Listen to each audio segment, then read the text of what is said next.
नमस्कार दोस्तों, स्वागत है आपका आज के मुख्य समाचार में, जिसमें सबसे पहली बड़ी खबर में जिक्र बिहार के विधानसभा चुनाव का, जहां पर जेडीयू को लगा बड़ा झटका। नीतीश कुमार की बढ़ सकती हैं मुश्किलें और पार्टी में लग चुकी है इस्तीफों की झड़ी। 100 से ज़्यादा लोगों ने दे दिया है इस्तीफा। इसी के साथ दूसरी बड़ी खबर में आपको बताएंगे कि क्षेत्र बदलते ही नीतीश के मंत्री की हुई फजीहत, जहानाबाद में लगे मुर्दाबाद के नारे। और तीसरी बड़ी खबर में जिक्र होगा कि कोर्ट के आदेशों का पालन नहीं कर रही है योगी की सरकार। ये अधिकारी ने हाईकोर्ट को बताया, जिसके बाद उत्तर प्रदेश में योगी सरकार की मुश्किलें बढ़ सकती हैं। तो दोस्तों, हर एक खबर की गहराई में आपको ले जाएंगे, लेकिन उससे पहले अगर आपको भी ऐसा लगता है कि बिहार के विधानसभा चुनाव में भाजपा जेडीयू का सूपड़ा साफ होने वाला है, तो आप अभी इस वीडियो को लाइक कीजिए और इस लाल बटन को दबा के इस चैनल को फ्री में सब्सक्राइब करके घंटी बजाकर कमेंट में लिखिए जय हिंद। दोस्तों, रुक करते हैं तमाम बड़ी खबरों की तरफ। बिहार कांग्रेस से आए नेता को मिला टिकट तो लग गई जेडीयू में इस्तीफे की झड़ी। 100 लोगों ने दिया इस्तीफा। जी हां दोस्तों, बिहार में विधानसभा चुनाव की तारीखों के ऐलान के बाद प्रदेश में राजनीतिक सरगर्मी बढ़ती जा रही है। टिकट बंटवारे को लेकर सभी पार्टियों में उठापटक जारी है। दूसरे पार्टी से आए नेताओं को टिकट मिलने पर भी बवाल शुरू है। इसी कड़ी में जेडीयू के अंदर भी दल बदलू नेताओं को टिकट मिलने पर हंगामा हो रहा है। दरअसल कांग्रेस से जेडीयू में आए सुदर्शन कुमार ने जब शेखपुरा के बरबीघा विधानसभा सीट से नामांकन दाखिल किया तो जेडीयू के कार्यकर्ता नाराज हो गए और एक साथ कई नेताओं ने पार्टी से इस्तीफा दे दिया है। पार्टी के इस फैसले से कार्यकर्ताओं में नाराजगी है। बीघा विधानसभा 170 में जेडीयू प्रभारी के पद पर कार्यरत डॉक्टर राकेश रंजन ने प्रेस वार्ता कर अपना गुस्सा जाहिर करते हुए कहा है कि इस बार ऐसे विधायक को जेडीयू से टिकट देकर भेजा गया है जिसने आज तक जेडीयू के नाम पर कुछ भी नहीं किया है। क्षेत्र में निवर्तमान विधायक जिन्हें जेडीयू से इस बार टिकट मिला है, जनता काफी नाराज है। इसके अलावा उन्होंने कहा है कि दलितों के हित की बात कोई सोचता ही नहीं है, इसलिए डॉक्टर राकेश रंजन ने इस बार बरबीघा विधानसभा 170 से सामूहिक तौर पर लगभग 100 लोगों ने इस्तीफा दे दिया है और कहा है कि इस बार निर्दलीय चुनाव लड़कर माननीय मुख्यमंत्री का हाथ को मजबूत करने का काम करेंगे। करते हैं अगली खबर की तरफ। क्षेत्र बदलते ही नीतीश के मंत्री की हुई फजीहत, जहानाबाद में लगे मुर्दाबाद के नारे। जी हां दोस्तों, बिहार में होने वाले विधानसभा चुनाव को लेकर टिकट बंटवारे के साथ ही उम्मीदवारों के विरोध का भी सिलसिला शुरू हो चुका है। गुरुवार को इस कड़ी में बिहार के शिक्षा मंत्री को अपने ही जिले और निर्वाचन क्षेत्र में लोगों के विरोध का काफी सामना करना पड़ा। मंत्री जी की फजीहत ऐसी हुई कि वह चाहकर भी अपनी गाड़ी से उतर नहीं सके और गाड़ी में बैठे बैठे ही लोगों के ताने सुनते रहे। दरअसल बिहार की जहानाबाद सीट से नीतीश कुमार की पार्टी जेडीयू ने शिक्षा मंत्री कृष्ण नंदन वर्मा को अपना प्रत्याशी बनाया है, लेकिन चुनाव से पहले ही उनका विरोध शुरू हो गया है। गुरुवार को जब वो नगर थाना क्षेत्र के एरोड्रम इलाके में पहुंचे तो वहां लोगों ने उनका विरोध किया और जमकर नारेबाजी की। इस दौरान वहां के स्थानीय लोगों ने पूछा कि इससे पहले आप घोसी इलाके से पार्टी के विधायक थे, आपने ऐसा कौन सा काम किया जो आपको जहानाबाद भेज दिया गया। लोग अपनी विभिन्न मांगों को लेकर कृष्ण नंदन वर्मा के खिलाफ लगातार नारेबाजी करते रहे, लेकिन इस दौरान मंत्री जी चुपचाप लोगों की बात और आक्रोश का सामना करते रहे। रुक करते हैं अगली खबर की तरफ। कोर्ट के आदेशों का अनुपालन नहीं कर रहे योगी सरकार के अधिकारी, हाई कोर्ट। जी हां दोस्तों, इलाहाबाद उच्च न्यायालय ने चिंता व्यक्त की है कि प्रदेश सरकार के अधिकारी इस अदालत द्वारा पारित आदेशों का पहली बार में अनुपालन नहीं कर रहे हैं, जिसके परिणाम स्वरूप पीड़ित पक्ष इन आदेशों का अनुपालन कराने को अवमानना की याचिका दायर करने को बाध्य है। अदालत के आदेश का जानबूझकर अवज्ञा करने के लिए प्रदेश के अधिकारियों को फटकार लगाते हुए अदालत ने कहा, लगता है कि अधिकारी पहली बार में आदेश का अनुपालन नहीं करने के आदी हो रहे हैं। यह बहुत खेदपूर्ण स्थिति है।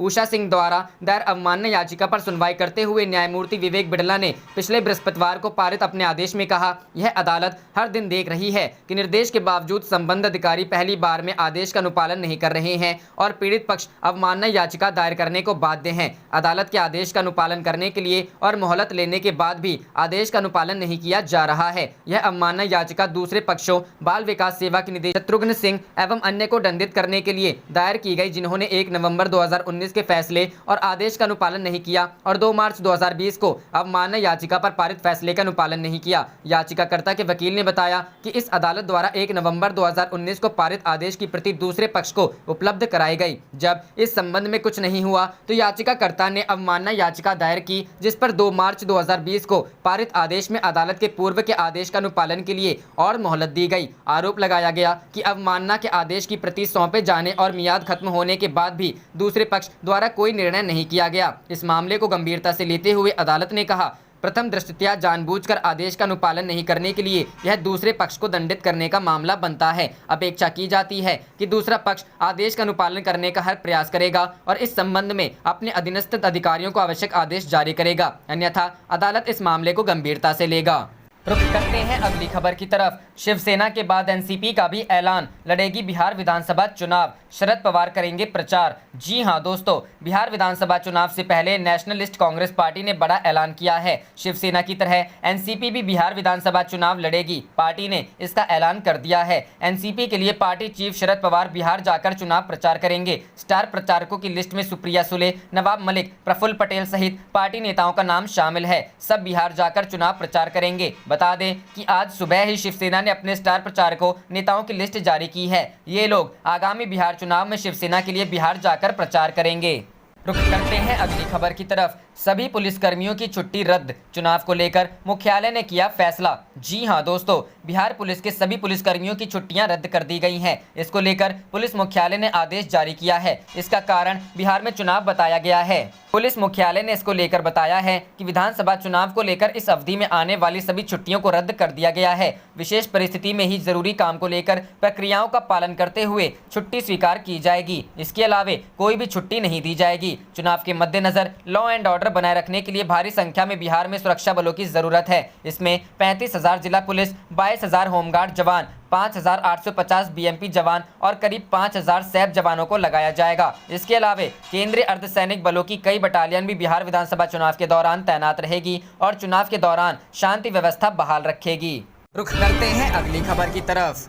हाथरस कांड पर कांग्रेस की यूपी सरकार से मांग, सुप्रीम कोर्ट या हाई कोर्ट के जज से कराई जाए जांच। जी हां दोस्तों, कांग्रेस ने हाथरस कांड में उत्तर प्रदेश सरकार पर ध्यान भटकाने और बहाने तलाशने का आरोप लगाते हुए बुधवार को कहा कि इस घटना की सुप्रीम कोर्ट या हाई कोर्ट के किसी वर्तमान जज से जांच कराई जानी चाहिए। पार्टी प्रवक्ता अभिषेक मनु सिंघवी ने यह भी कहा कि राज्य की भाजपा सरकार को घड़ियाली आंसू बहाना बंद करके घटना के असली दोषियों को सजा दिलाने का प्रयास करना चाहिए। उन्होंने संवाददाताओं से कहा, दंगों की साजिश की बात उस वक्त की जा रही है जब एक महिला के साथ ज्यादती और हत्या का आरोप है और उसका रात के अंधेरे में अंतिम संस्कार कर दिया गया हो। दंगों की साजिश की बात वो लोग कर रहे हैं जिनको इसमें पीएचडी हासिल है। कांग्रेस नेता ने कहा कि सरकार की तरफ से कहा गया है कि उसे हटाने का षड्यंत्र किया गया। उन्होंने इस बात पर जोर दिया, अगर कोई पीड़िता के घर जाकर सहानुभूति जता देता है तो वो देशद्रोह नहीं है। सिंघवी ने दावा किया कि भाजपा के कई नेता इस घटना के बाद वाहियात बातें कर रहे हैं जो भारतीय लोकतंत्र के लिए शर्मनाक है। उधर कांग्रेस की एक अन्य प्रवक्ता सुप्रिया श्रीनेत ने लखनऊ में हाथरस कांड को लेकर सुप्रीम कोर्ट उत्तर प्रदेश सरकार द्वारा दाखिल किए गए हलफनामे को सफेद झूठ बताया है। रुख करते हैं अगली खबर की तरफ। कोरोना वैक्सीन ट्रायल पर चीन के झांसे में बुरा फंसा बांग्लादेश, मिला बड़ा धोखा। जी हां दोस्तों,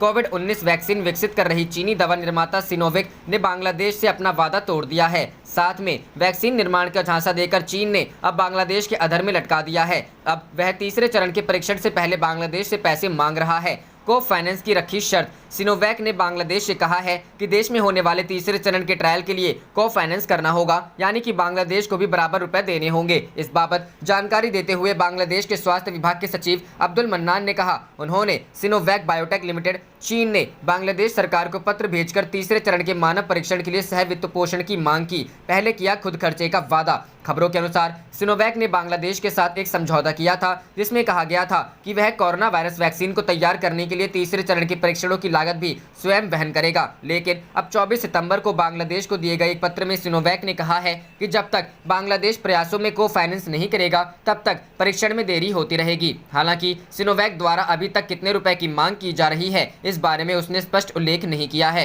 उधर मन्नान का कहना है कि को फंडिंग की दिशा में फैसला लेने में वक्त लगेगा, लेकिन बांग्लादेश सरकार इसको लेकर गंभीर है। बांग्लादेश स्वास्थ्य सेवा महानिदेशालय के मुख्य प्रोफेसर डॉक्टर अबुल बशर मोहम्मद खुर्शीद आलम ने कहा कि बांग्लादेश सरकार पहले के प्रस्ताव को लेकर सकारात्मक थी, लेकिन ताज़ा प्रस्ताव से असहज है।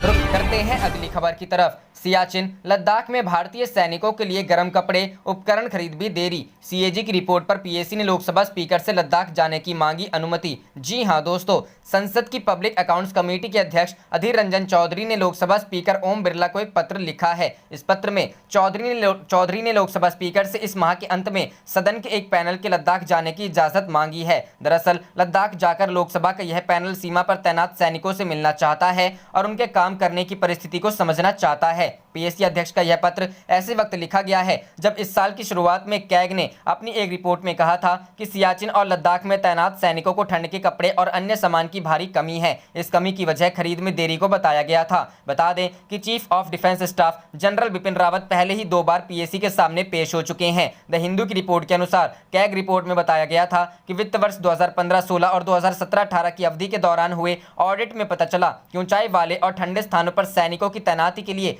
जरूरी कपड़ों और उपकरणों की खरीद में 4 साल तक की देरी हुई, जिसके चलते इनकी भारी कमी हुई। बर्फ में लगाए जाने वाले चश्मों को भी बेहद कमी रही। बता दें कि भारत और चीन के बीच बीते कई माह से एलएसी पर तनाव की स्थिति बनी हुई है। बातचीत के दौर जारी है, लेकिन अभी तक स्थिति सामान्य नहीं हो सकी है और चीन की तरफ से लगातार युद्ध की तैयारियां की जा रही हैं। वहीं भारत की तरफ से भी चीन का मुंहतोड़ जवाब देने के लिए हथियारों और बड़ी संख्या में सैनिकों की तैनाती की गई है। हालात को देखते हुए माना जा रहा है कि भारत और चीन के सैनिक ठंड के मौसम में भी यहां तैनात रह सकते हैं। अब चूंकि लद्दाख की गलवान घाटी में ठंड के दिनों में तापमान माइनस से भी 30-40 डिग्री नीचे चला जाता है, तो ऐसे में हाई एल्टीट्यूड पर इस्तेमाल होने वाले गर्म कपड़े और अन्य उपकरणों की आवश्यकता होगी, जिसे पर्याप्त मात्रा में जुटाना एक चुनौती होगी।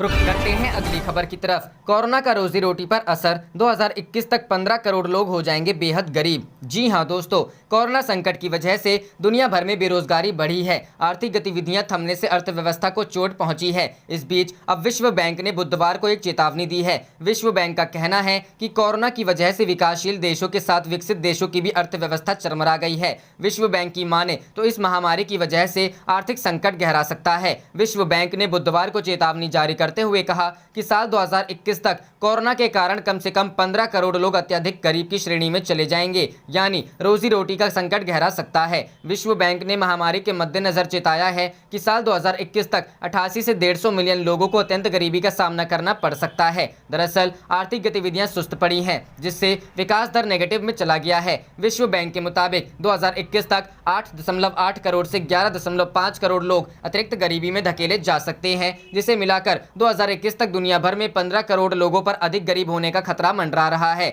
विश्व बैंक समूह के अध्यक्ष डेविड मलपास का कहना है कि कोरोना संकट के बाद सभी देशों को अर्थव्यवस्था के मोर्चे पर काफी काम करना होगा, तब जाकर स्थिति में सुधार संभव है। इससे पहले bill and Melinda Gates foundation के मुताबिक कोरोना महामारी ने पिछले कई दशकों के दौरान स्वास्थ्य क्षेत्र में हुई प्रगति को पलटते हुए लगभग 3.7 करोड़ लोगों को अत्यधिक गरीबी में ढकेल दिया है। फाउंडेशन की एक रिपोर्ट के मुताबिक इस महामारी का वास्तविक प्रसार चाहे जितना रहा हो, लेकिन इसने आर्थिक मोर्चे पर हर देश में व्यापक रूप से तबाही मचाई है। हालांकि bill and Melinda Gates foundation ने भारत की तारीफ करते हुए कहा कि कोरोना संकट के दौरान भारत ने 20 करोड़ महिलाओं को नकदी हस्तांतरण किया और इससे न केवल भूख और गरीबी पर महामारी के असर को कम करने में मदद मिली, बल्कि महिला सशक्तिकरण को भी बढ़ावा मिला। इसके अलावा भारत में आधार डिजिटल वित्तीय प्रणाली मददगार साबित हुई। रुक करते हैं अगली खबर की तरफ। शिवसेना ने चीन के मुद्दे पर केंद्र को घेरा, राहुल गांधी को सराहा। जी हां दोस्तों, शिवसेना ने लद्दाख में सीमा पर चीन के साथ तनाव के मुद्दे को लेकर प्रधानमंत्री नरेंद्र मोदी पर निशाना साधा है। कांग्रेस के पूर्व अध्यक्ष राहुल गांधी की बात को दोहराते हुए पीएम मोदी से पूछा है कि लद्दाख में घुसे चीनी सैनिकों को कब निकाला जाएगा। शिवसेना के मुखपत्र सामना के संपादकीय में चीन के मुद्दे पर केंद्र सरकार को घेरते हुए राहुल गांधी की सराहना की गई है। सामना में लिखा गया है कि राहुल गांधी ने प्रधानमंत्री मोदी पर जोरदार टिप्पणी की है। लद्दाख में घुसे चीनी सैनिकों को बाहर कब निकालोगे? हमारी सरकार होती तो चीनियों को 15 मिनट में उठाकर बाहर फेंक दिया होता। शिवसेना ने कहा कि ऐसा हमला राहुल गांधी ने किया और बीजेपी की ओर से अब तक कोई जवाब नहीं आया है। राहुल गांधी पहले हाथरस गए, फिर पंजाब और अब हरियाणा में उन्होंने किसानों के मोर्चे का नेतृत्व किया। उन्होंने पुलिस के विरोध की परवाह नहीं की। शिवसेना ने कहा कि छवि को मलिन करने के प्रयासों के बावजूद राहुल गांधी जैसा योद्धा रुका नहीं, यह महत्वपूर्ण है। शिवसेना ने कहा कि चीन के मामले में राहुल गांधी ने मोदी सरकार को निशाने पर लिया है और उनकी देशभक्ति पर भी सवाल उठाया है। चीनी सेना हमारी सीमा में घुस आई, इसके बावजूद प्रधानमंत्री इतने ठंडे क्यों? ऐसा सवाल उन्होंने किया है। चीनियों को 15 मिनट से बाहर निकाल देंगे। राहुल गांधी का यह वक्तव्य किसी को बकवास लग रहा होगा तो उन्हें प्रधानमंत्री मोदी के इस प्रकार के वक्तव्यों की जांच कर लेनी चाहिए। शिवसेना ने कहा कि पाकिस्तान अधिकृत कश्मीर खींचकर लाने की बात किसने कही थी? हर कश्मीरी पंडित के घर वापसी का वचन किसने दिया था? और अब उन वचनों की क्या स्थिति है, यह स्पष्ट हो जाना चाहिए। चीन का मुद्दा महत्वपूर्ण है और सुशांत और कंगना आदि मामलों की आग चाहे जितनी भड़काई जाए, राष्ट्रभक्ति का यह मामला उसके धुएं में गुम नहीं होगा। शिवसेना ने कहा कि लद्दाख की सीमा में चीनी सेना को घुसे बहुत समय हो चुका है दो देशों के बीच चर्चा के लिए 7 बैठकें हो चुकी हैं, लेकिन लाल चीनी पीछे हटने को तैयार नहीं है। इस परिप्रेक्ष्य में हमारे वायुसेना प्रमुख भदौरिया ने कहा है कि पड़ोस के देश से खतरा बढ़ चुका है, हम किसी भी चुनौती के लिए तैयार हैं। स्पष्ट रूप से कहें तो चीन के साथ युद्ध करने के लिए सेना तैयार है। शिवसेना ने कहा कि चीन से युद्ध करने के लिए तैयार होने की गर्जना वायुसेना प्रमुख ने ही की है, देश हमेशा उनके साथ है। राहुल गांधी ने 15 मिनट में चीनियों को पीछे हटाने की चुनौती स्वीकार की है। उनके पास इस बारे में कौन सी योजना है, इस पर भी प्रधानमंत्री मोदी को राहुल गांधी से बात करनी चाहिए। आखिर मामला राष्ट्रीय सुरक्षा का है। रुख करते हैं अगली खबर की तरफ। बिहार चुनाव से पहले भाजपा को बड़ा झटका, इस बड़े नेता ने दिया इस्तीफा। जी हां दोस्तों, बिहार बीजेपी के वरिष्ठ नेता रामेश्वर चौरसिया चिराग पासवान की लोक जनशक्ति पार्टी में शामिल हो गए हैं। वहीं एलजेपी में शामिल होने के बाद रामेश्वर चौरसिया जेडीयू पर हमला कर रहे हैं। एलजेपी में शामिल होते ही रामेश्वर चौरसिया ने कहा कि जेडीयू को वोट देना पाप है। रामेश्वर चौरसिया बीजेपी के टिकट पर नोखा विधानसभा सीट से लगातार 3 बार 2000, 2005 और 2010 में जीत चुके हैं। चौरसिया नीतीश के विरोधी नेता माने जाते हैं। 2015 का विधान चुनाव हार गए थे और इस बार उनकी नोखा सीट जेडीयू के खाते में चली गई है, इसलिए वे बीजेपी नेतृत्व से नाराज थे। अब रामेश्वर चौरसिया एलजेपी से इस सीट से चुनाव लड़ सकते हैं। गौरतलब है कि मंगलवार को जब बीजेपी और जेडीयू के नेता सीट शेयरिंग को लेकर पीसी कर रहे थे, उस वक्त बीजेपी के प्रदेश उपाध्यक्ष राजेंद्र सिंह ने एलजेपी की सदस्यता ग्रहण कर ली। बीजेपी छोड़ने की उनकी वजह ये रही कि उनकी दिनारा सीट जेडीयू के कोटे में चली गई। एलजेपी ने उन्हें दिनारा सीट से उतारने का भरोसा दिया है। इसके अलावा बीजेपी की एक और नेता डॉक्टर उषा विद्यार्थी ने भी एलजेपी का दामन थाम लिया है। उषा विद्यार्थी पटना के पालीगंज सीट से बीजेपी की विधायक रह चुकी हैं। वे बिहार राज्य महिला आयोग की सदस्य भी हैं। इस बार के सीट बंटवारे में पालीगंज सीट जेडीयू के खाते में गई है, जिसके चलते उन्होंने बीजेपी से 28 साल का रिश्ता छोड़कर एलजेपी में शामिल हो गयी।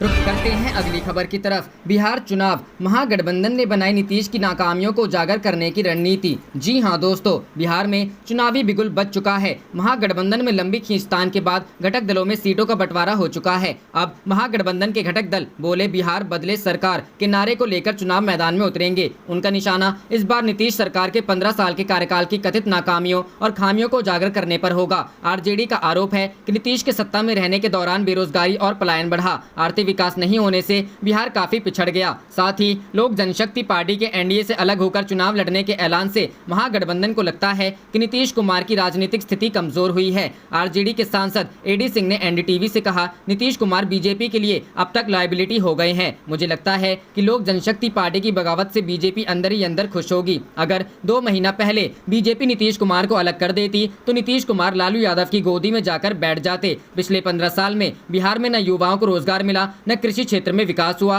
और न ही स्वास्थ्य सेवाओं में कोई सुधार हुआ। कोविड-19 संकट का इसका उदाहरण है। बिहार देश का सबसे गंदा राज्य है और पटना देश का सबसे गंदा शहर। चाहे कोरोना संकट का मैनेजमेंट हो या बाढ़ की त्रासदी या फिर बेरोजगारी का संकट, बिहार की जनता जेडीयू बीजेपी गठबंधन से तंग आ चुकी है। नीति आयोग ने कहा है, सस्टेनेबल डेवलपमेंट यानी टिकाऊ विकास के मामले में देश का सबसे पिछड़ा राज्य बिहार है। हाथरस में दलित बेटी के साथ जो कुछ हुआ उसका बदला बिहार की जनता जरूर लेगी। बोले बिहार बदले सरकार। बिहार चुनावों में कांग्रेस ने इस नारे को लेकर चुनाव मैदान में उतरने का फैसला किया है। रुख करते हैं अगली खबर की तरफ। कांग्रेस ने जारी की बिहार के लिए उम्मीदवारों की पहली सूची। एक महिला समेत 21 उम्मीदवारों को मिला टिकट। जी हां दोस्तों, बिहार विधानसभा चुनाव के पहले दौर के मतदान के लिए कांग्रेस ने उम्मीदवारों की पहली सूची जारी कर दी है। इसमें कुल 21 उम्मीदवारों के नाम हैं। सुल्तानगंज से बिहार यूथ कांग्रेस के अध्यक्ष रहे लल्लन कुमार को मैदान में उतारा है, जबकि डॉक्टर अजय कुमार सिंह जमालपुर से लड़ेंगे। 21 प्रत्याशियों में एक महिला भी शामिल है, यह है हिसुआ से नीतू कुमारी। रुख करते हैं अगली खबर की तरफ। पूर्व डीजीपी गुप्तेश्वर पांडे को झटका, परशुराम चतुर्वेदी होंगे बक्सर से भाजपा प्रत्याशी। जी हां दोस्तों, भाजपा ने 7 अक्टूबर बुधवार देर शाम पहले चरण के लिए बक्सर सहित 2 और सीटों पर प्रत्याशियों की घोषणा कर दी। इसके साथ ही भाजपा ने कुल 29 उम्मीदवारों के नाम का ऐलान कर दिया। भाजपा पहले चरण में एक सीट ब्रह्मपुर मुकेश सैनी की पार्टी वीआईपी को दे चुकी है। बक्सर सीट भाजपा कोटे में जाने से पूर्व डीजीपी गुप्तेश्वर पांडे का टिकट कटा। उन्होंने जेडीयू के टिकट पर बक्सर से चुनाव मैदान मैदान में उतरने की तैयारी की थी। कुछ ही दिन पहले उन्होंने बिहार के डीजीपी पद से स्वैच्छिक सेवानिवृत्ति लेकर जेडीयू की सदस्यता ग्रहण की थी। बक्सर सीट पर डीजीपी पद से वीआरएस लेकर चुनाव लड़ने की तैयारी कर रहे गुप्तेश्वर पांडे को करारा झटका लगा है। पिछले कई दिनों से अंबेडकर चौक स्थित एक मैरिज हॉल में खुले पूर्व डीजीपी और जेडीयू नेता गुप्तेश्वर पांडे के कार्यालय में अचानक सन्नाटा पसर गया। भाजपा के राष्ट्रीय महामंत्री अरुण सिंह ने गुरुवार को 2 और प्रत्याशियों की सूची जारी की। बक्सर से पार्टी ने परशुराम चतुर्वेदी को प्रत्याशी बनाया है। वहीं अरवल सीट पर दीपक शर्मा को उम्मीदवार घोषित किया गया है। दोनों प्रत्याशी पार्टी के किसान मोर्चे से जुड़े रहे हैं। चतुर्वेदी किसान मोर्चों के राष्ट्रीय कार्यकारिणी सदस्य भी हैं। बता दें कि एनडीए में जेडीयू और भाजपा के बीच सीट बंटवारे में अब बक्सर की सीट भाजपा के कोटे में चली गई है। जेडीयू ने आज अपने 115 सीटों पर प्रत्याशियों का ऐलान कर दिया है। भाजपा ने भी आज बक्सर और अरवल सीट सहित अपने 29 प्रत्याशियों के नाम की घोषणा कर दी है। रुख करते हैं अगली खबर की तरफ। तेजस्वी ने खुद के खिलाफ की सीबीआई जांच की मांग, नीतीश से कहा गिरफ्तार करिए। जी हां दोस्तों, पूर्णिया के आरजेडी नेता शक्ति मलिक के मामले में बैकफुट पर आ गए तेजस्वी ने इस मुद्दे पर आक्रामक रुख अख्तियार कर लिया है। तेजस्वी ने बिहार के सीएम नीतीश कुमार को पत्र लिखकर 2 टूक कहा है कि सीएम इस मामले में उनके खिलाफ सीबीआई जाँच करवाएं और जरूरत पड़े तो उन्हें गिरफ्तार कर पूछताछ करें। आप देख रहे थे आपका अपना चैनल जय हिंद जय भारत।